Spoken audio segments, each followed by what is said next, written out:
Strap in, folks. We're in for a wild ride. This last week has been one of the craziest I've seen in a long time in the video game world. There were two kind of major things that were separate but coincided as well. Now, first was, once again, loot boxes, because that is all the video game industry is anymore. Loot box generating system. It's unreal. Extra credits, again, and yes, I am going to shit on them for a few minutes, came to the defense of loot boxes, because that's what they do now. I'm absolutely convinced at this point that for the past month and a half they have been defending loot boxes because they want to generate rage views. They've noticed that their extra credits videos have been only getting about half as much attention as their extra history videos, except for the ones that generate some sort of anger or clickbaity title.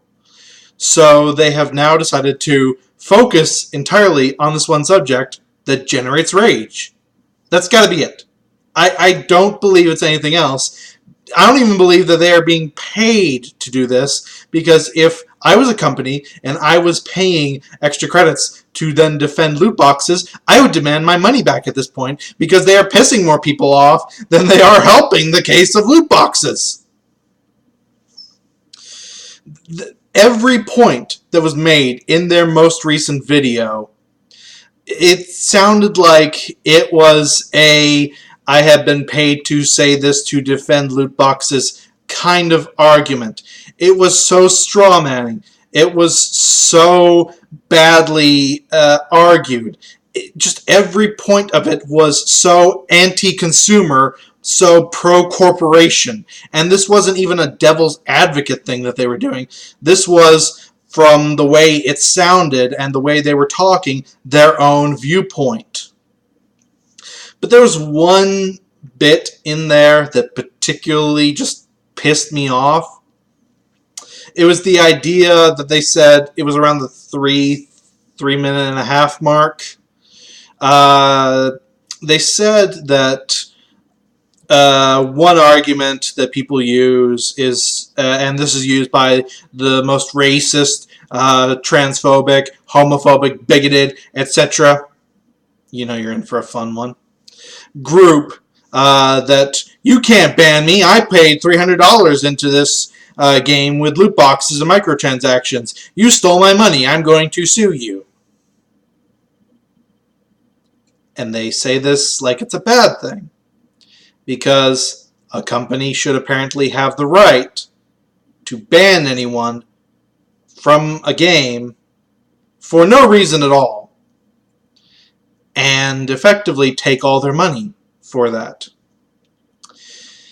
Now, over these videos, Extra Credits has said a lot of stuff that was, they said one thing in one video and it was contradicted in their next video. They said something in one video where it was contradicted in its own video.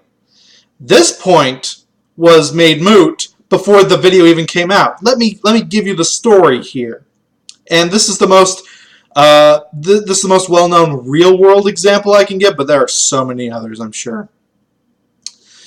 There is this guy called The Quartering who did a joke video about a cosplayer where he made fun of her, because that's what he does. He makes fun of everyone and everything that he likes, especially in the Magic the Gathering and the Wizards of the Coast circle. That's his big thing, that he's sort of a pseudo-internet expert in that regard. Well, this cosplayer didn't like that she was made fun of, so she complained to Wizards of the Coast, and they banned him from any official Wizards of the Coast organization or gathering or what have you. So he is effectively life banned from anything dealing with Magic, because any Magic gathering or any Magic tournament is officially sanctioned by Wizards, and he is banned from anything with Wizards. So, haha. later on, because he actually still likes Magic and wants to see them do well for whatever reason, he found out that a startlingly large number of judges that have been in Magic tournaments are sex offenders, up to even pedophiles. Like, they're actually on a registry. They have served jail time for this. So he brought that up to Wizards, and Wizards, realizing, oh shit, that might not be a good thing considering how many kids are at these events, said that they will be doing background checks from now on for all their judges. And of course, this pissed off the usual groups of hipsters and douchebags that you can expect that it pissed off. So then Wizards, just to thank him for doing a wonderful job to save their skin, decided to ban him from Magic the Gathering online. Permanently. He is permanent banned from that game. Why he wasn't banned from that game when he was banned from every other Wizards thing, I'm not sure. Either they missed it or they were only doing real life functions, and now they banned him from everything entirely. So he was banned from that game basically because Wizards didn't like him. So he brought that up with his credit card company, and they said, oh yeah, that was wrong, and they paid back or charged back every single cent he had spent in that game. Because even they realized that what Wizards did was wrong. I would like to once again go back to extra credits and say, your point was made moot before you even made it. Isn't that amazing? And that is what I fear, is that this idea that, oh, only bad people would ever want their money back and only bad people ever get banned from something. No, a company can ban you for any fucking reason they want, even things like they don't like you. Blizzard right now is looking over YouTube and Twitter comments, seeing if they can find anyone that matches any Blizzard ID. If they said something that Blizzard deems offensive, whatever that the fuck may be, then they will ban that person from Blizzard games, even though they didn't break a rule in one of the Blizzard games. And you're saying that only the worst of the worst, that it's a paranoid conspiracy, that people would ever want their money back if they should be banned from something. No, that's called protecting people from corporations that want to better the world for whatever reason and are using that as an excuse to try and get rid of people and steal their money.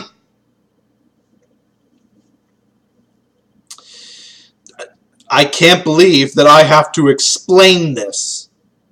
But once again, I find that extra credits, they don't give a shit about the consumer like they say they do. They are corporate mouthpieces. Or at least they are at this moment, because that seems to generate the most rage. And rage generates views. But then, that dealt with loot boxes. Now, because of Parkland, we're dealing with violence as well, once again. And it's an election year, so that really ramps it up. And Trump is now getting involved with video games. Because, once again, election year, politician. Oh, I've never seen that before. We all saw this coming. Don't bullshit me. We all saw this coming. And Trump, next week, is going to have a meeting with a lot of AAA video game executives around violence and loot boxes. And we can be absolutely sure that those executives won't be biased at all. They're not going to do it. They're not going to say anything about how, oh, loot boxes are the way of the future and they are absolutely wonderful and you shouldn't make legislation around them like a lot of states are right now because the goddamn ESRB isn't doing their fucking jobs! The ESRB is failing at their job so spectacularly, Trump didn't even know they existed. I'm not kidding you. Last week, Trump said we really need a rating system because he didn't realize that one already existed because the ESRB is crap.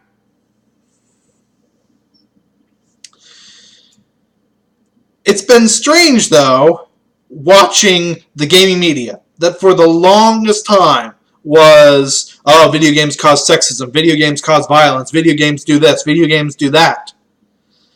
They were the ones that were saying that video games are bad. Our gaming media was saying video games do bad stuff to people. But now, because the Tic Tac man has said that, oh, well, video game violence might have been a cause of Parkland, suddenly every single fucking buddy did a 180.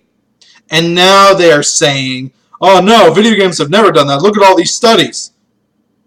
And I'm just sitting here going, what the fuck are you doing saying that? It's gone so bizarre. Anita fucking Sarkeesian said that Trump was using video games as a scapegoat. I saw that, and I had to sit there for just 5 minutes and stare blankly into space because my brain fried. The levels of irony in that I cannot begin to describe. You people are fucking mental. The only reason that the video game industry or the video game media is now coming in defense of video games is because Trump is saying something bad about them. If this was Hillary Clinton that was saying video games cause violence, we need to stop it now, the video game industry or the video game media, I don't know why I keep saying that, would be bending over backwards to try and justify it in any single way. Which is why I am glad that Trump won, for as much as he annoys me, for as much as I hate him sometimes. I'm glad he won because he is held up under a magnifying glass, whereas Clinton could have gotten away with literal murder and no one would have batted an eye. It is just insane, all of this that is happening all at once. I try to follow it, but I can only take so much insanity and stupidity in one day before I'm like, nope, I'm out. Peace. Jesus. I really am looking forward to that meeting next week to see what comes of it. And I'm looking forward to see what future legislation happens because the ESRB couldn't do their fucking job. In the next few months, we're going to have just a really interesting time, and I want to see what comes of it. I want to see what people's opinions are around this, how they have shifted dramatically, and if they stay shifted or if they'll go back to their old ways again. This is just, it's sort of like a rapid microcosm of stupidity and just how being so biased in one direction just destroys your mentality, and it will cause you to just say whatever the opposite of the other person says just because. I'm rambling at this point, but I'm losing my mind watching this. I really am. I'm just going to stop now. It's been Math Machine. I don't know what to say. I'm losing it. Extra credits can go fuck themselves, and someone linked me to a story of what happens in that meeting. Someone put a video camera in that meeting. I want to see every single second of it just to know what crazy happens. Peace out.